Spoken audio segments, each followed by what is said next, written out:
Assalamualaikum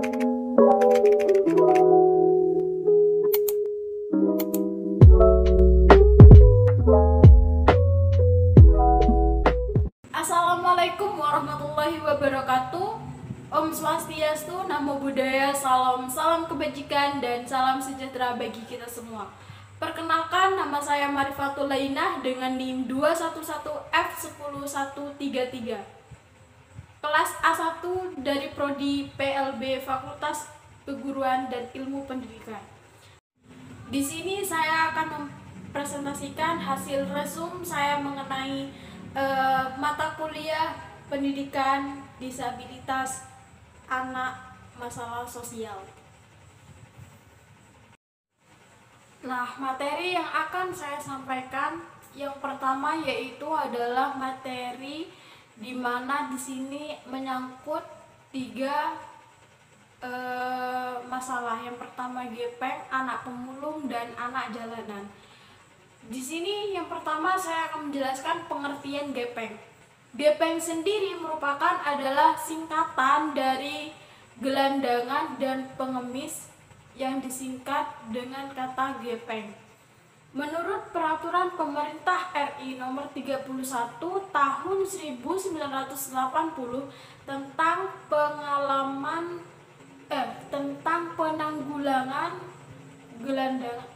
penanggulangan gelandangan dan pengemis.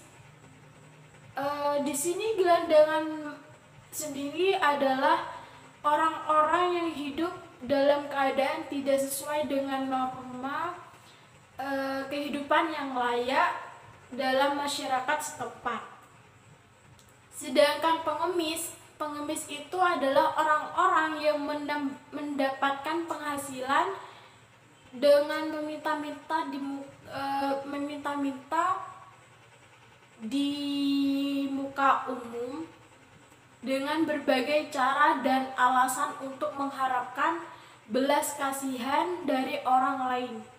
Nah, kemudian pengertian anak jalanan sendiri adalah anak yang menghabiskan sebagian besar waktunya untuk melakukan kehidupan sehari-hari di jalanan. Selain itu, ia menghabiskan waktu di jalanan untuk mencari nafkah ataupun berkeliaran dari tempat satu ke tempat lainnya. Anak jalanan mempunyai ciri-ciri yang berusia 5 tahun sampai 18 tahun. Nah, di sini terdapat kriteria di mana untuk gepeng dan pengemis, yaitu menurut peraturan daerah nomor 15 tahun 2017 tentang penanggulangan gelandangan dan pengemis, pasal 5 dan pasal 6 menjelaskan bahwa gelandangan adalah orang-orang dengan kriteria antara lain yang pertama yaitu tanpa kartu tanda penduduk atau ia adalah orang yang tidak memiliki KTP. Yang kedua, tidak memiliki tempat tinggal. Bukan berarti dia terus-terusan di jalanan, enggak.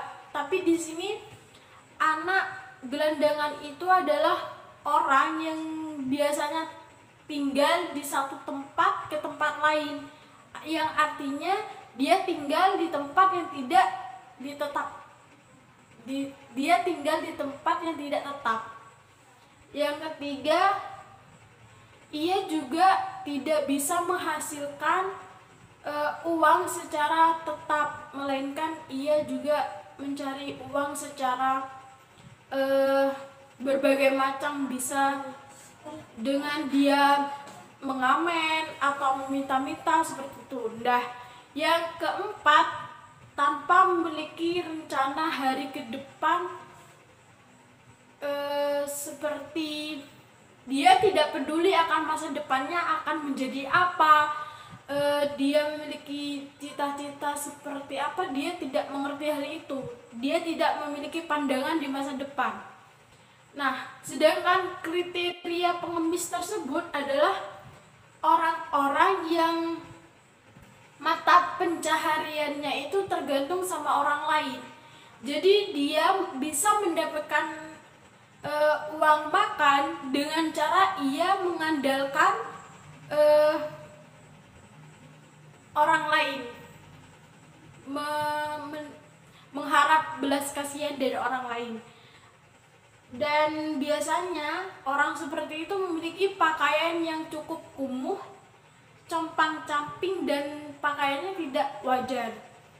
Yang ketiga, biasanya dia berada di tempat umum seperti pasar atau tempat wisata seperti itu. Nah, yang terakhir, dia biasanya memperalat sesama untuk merangsang belas kasihan orang lain. Biasanya banyak kita jumpai kayak di jalan Jawa sendiri terdapat banyak kita lihat pengemis yang biasanya membawa seorang bayi atau balita, sehingga kita merasa iba dan akhirnya kita memberikan sedikit rezeki kita ke beliau seperti itu. Penanganan gepeng dan anak jalanan menurut saya solusinya adalah mengayomi dan memberikan perlindungan yang lebih layak kepada anak jalanan, memberikan tempat bernaung, juga kita bisa memberikan pendidikan setinggi-tingginya. Materi selanjutnya yang akan saya bahas mengenai prostitusi. Prostitusi sendiri merupakan fenomena yang sudah ada sejak lama di dunia, tidak terkecuali di Indonesia. Prostitusi di Indonesia bermulai sejak zaman kerajaan yang ada di Jawa yang menggunakan wanita sebagai bagian dari komoditas sistem feudal. Fenomena prostitusi hingga saat ini masih menjadi suatu masalah yang belum terselesaikan. Hidup adalah pilihan. Orang yang mau hidup tentu harus membuat pilihan di antara banyak hal yang harus dijalaninya. Orang lain bisa memilih sesuatu hal yang sungguh-sungguh berlainan dengan apa yang menjadi pilihan orang lain. Pilihan itu bisa bertentangan dengan nilai, norma, hukum, atau bahkan agama. Pilihan inilah yang dikenal dengan pilihan menyimpang. Pilihan yang secara diametrik berbeda dengan mainstream atau arus utama. Moralitas dianggap sebagai pilihan yang salah. Ukuran baik, buruk, dan benar salah selalu menggunakan tolak ukur moralitas. Pada dasarnya, para pekerja seks itu sudah tahu bahwa apa yang dia lakukan adalah salah satu perbuatan dosa moralitas, etika, bahkan sudah melanggar agama. Hal itulah yang sering diagung-agungkan, tidak akan mampu membuat mereka hidup secara nyata di masyarakat. Mereka sudah menganggap pelacur itu menjadi sebuah profesi atau pekerjaan dan tumpuan pencaharian mereka untuk mendapatkan penghasilan. Mereka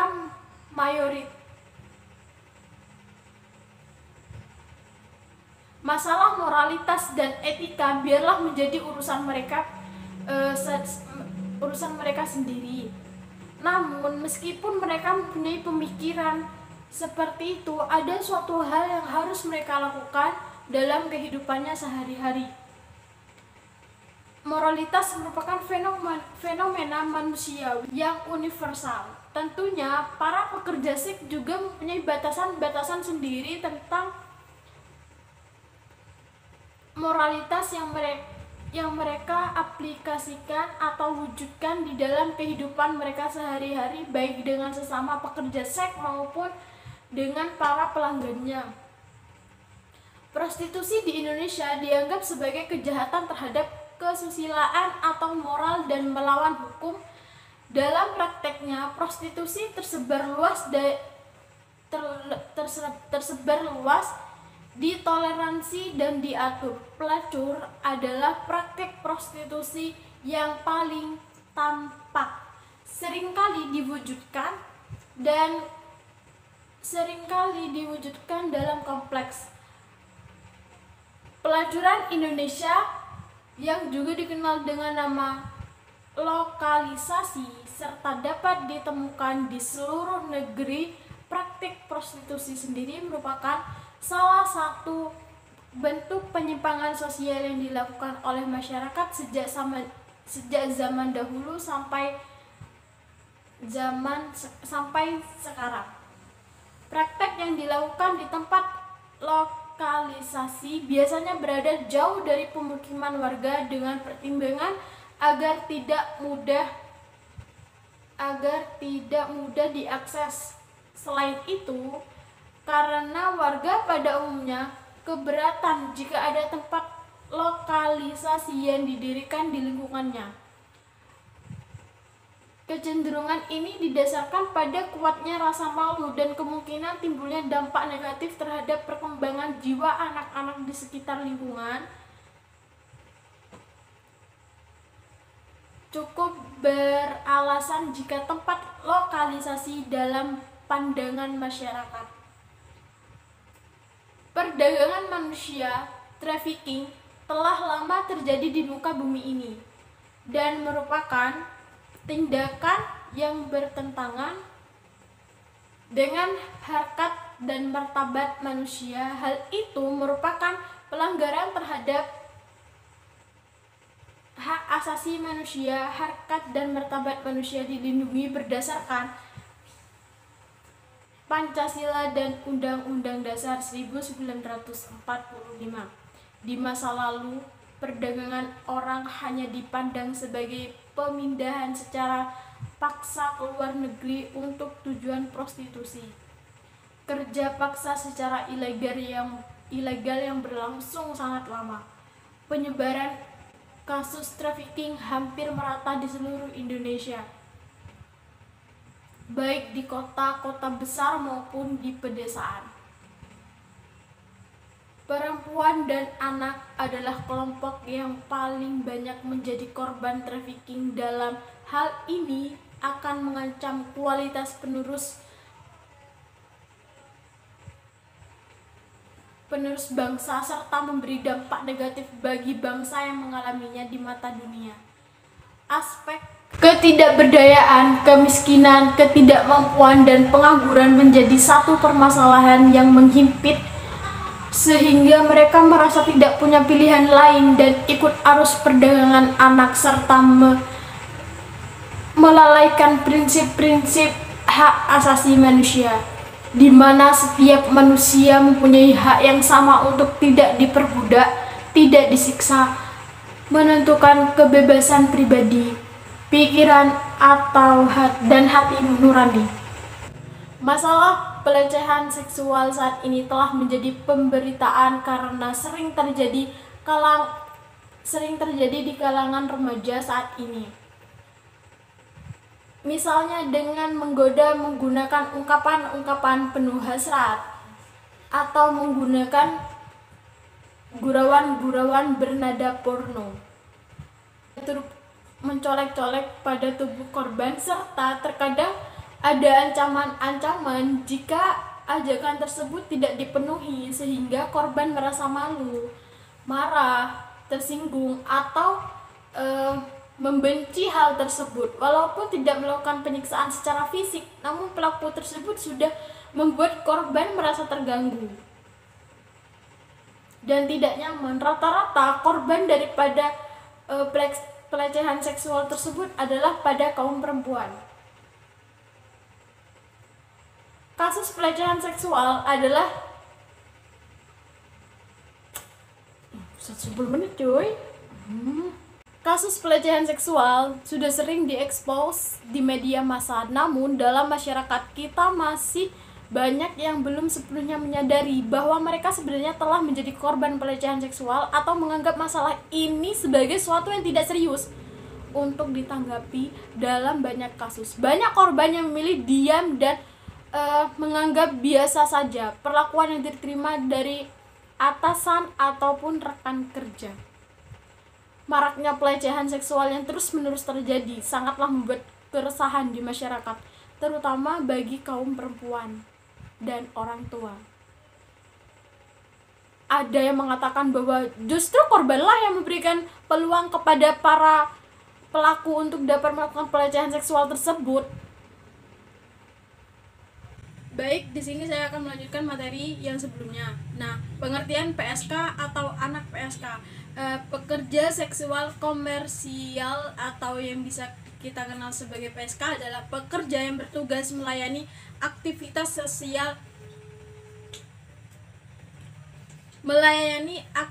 seksual dengan tujuan untuk mendapatkan upah atau uang dari yang telah memakai jasa mereka tersebut. Disebutkan bahwa PSK adalah wanita yang di pekerjaannya menjual diri kepada banyak laki-laki yang membutuhkan pemuasan nafsu seksual.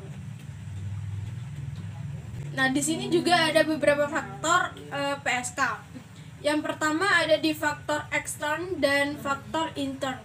Nah, faktor ekstern tersebut meliputi tidak adanya undang-undang yang tegas yang melarang pelacuran, adanya dorongan manusia untuk menyalurkan kebutuhan seks khususnya di luar ikatan perkawinan. Sedangkan faktor intern adalah faktor yang menjadi penyebab maraknya prostitusi di kalangan remaja, antara lain sebagai aspirasi kesenangan dunia, kecenderungan untuk menghindari diri dari kesulitan hidup, tekanan ekonomi, kondisi keluarga yang tidak harmonis, dan juga bujuk rayu kaum lelaki serta ingin tahu tentang seks, terutama pria hidung belang. Nah, di sini juga ada beberapa karakteristik PSK. Yang pertama itu umur. Umur adalah usia individu yang dihitung mulai saat ia lahir sampai saat berulang tahun. Semakin cukup umur, maka tingkat kematangan dan kekuatan seseorang akan lebih matang dalam berpikir. Yang kedua, pendidikan. Pendidikan adalah usaha sadar untuk mengembangkan potensi diri agar dapat berkembang lebih baik dan bermanfaat di lingkungan masyarakat. Latar belakang keluarga adalah lembaga sosial yang paling dasar dan di dalamnya memiliki nenek moyang yang sama. Keyakinan atau agama adalah suatu hal yang dijadikan sandaran penganutnya. Yang di dalamnya terdapat perangkat kepercayaan sebagai tujuan tertentu baik untuk mencapai keselamatan maupun mengatasi masalah. Lingkungan adalah kombinasi antara kondisi fisik dengan manusia dan perilakunya. Yang terakhir yaitu geografi sosial. Nah, di sini geografi sosial adalah geografis manusia yang menjelaskan mengenai hubungan timbal balik antara lingkungan dengan interaksi manusia dan lingkungan sosialnya. Nah, materi selanjutnya di sini saya akan menjelaskan pengertian dari korban trafficking. Korban trafficking pada umumnya adalah anak-anak dan perempuan di bawah umur yang mana korbannya adalah mereka yang mengalami kesulitan dalam bidang perekonomian. Apa sih faktor penyebab dari korban trafficking ini? Di sini ada beberapa faktor kenapa anak tersebut menjadi korban trafficking. Yang pertama ada faktor ekonomi. Yang kedua minimnya pemahaman akan nilai-nilai agama. Yang kedua pola hidup yang konsumtif. Yang terakhir tidak memiliki pendidikan. Nah, selanjutnya karakteristik korban trafficking di sini yang pertama adanya recruitment adanya gerak pindah, adanya serah terima, jeratan lilitan hutang, pengekangan kebebasan dan penindasan, intimidasi, ancaman kekerasan, dan pemerasan fisik seks. Nah, selanjutnya pengertian kekerasan seks. Kekerasan seksual adalah setiap perbuatan di mana merendahkan, menghina, melecehkan atau menyerang tubuh dan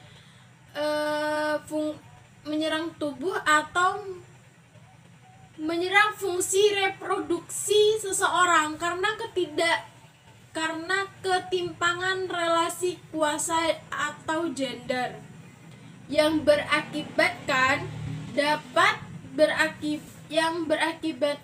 penderitaan psikis dan bisa juga penderitaan fisik, termasuk yang mengganggu kesehatan reproduksi seseorang dan hilang kesempatan melaksanakan pendidikan dengan aman dan optimal. Apa sih faktor penyebab kekerasan seksual? Di sini ada 5 faktor penyebab kekerasan seksual. Yang pertama yaitu paksaan, yang kedua mendapatkan ancaman, yang ketiga intimidasi, yang keempat penahanan, dan yang terakhir tekanan psikologis. Adapun karakteristik kekerasan seks, yaitu pertama growing. Growing ini adalah proses membangun hubungan positif dan menjalin ikatan emosional untuk menumbuhkan rasa percaya sehingga bisa mengatasi hambatan untuk tujuan seksualitas. Nah, yang kedua yaitu gaslighting, adalah suatu proses manipulasi yang terjadi dalam hubungan. Biasanya pelaku menanamkan benih-benih keraguan dalam diri pasangan yang menjadi korban. Baik, itu saja yang bisa saya sampaikan. Kurang lebihnya saya mohon maaf karena kesempurnaan adalah lagu milik Rizky Febian. Sekian dari saya. Wassalamualaikum warahmatullahi wabarakatuh.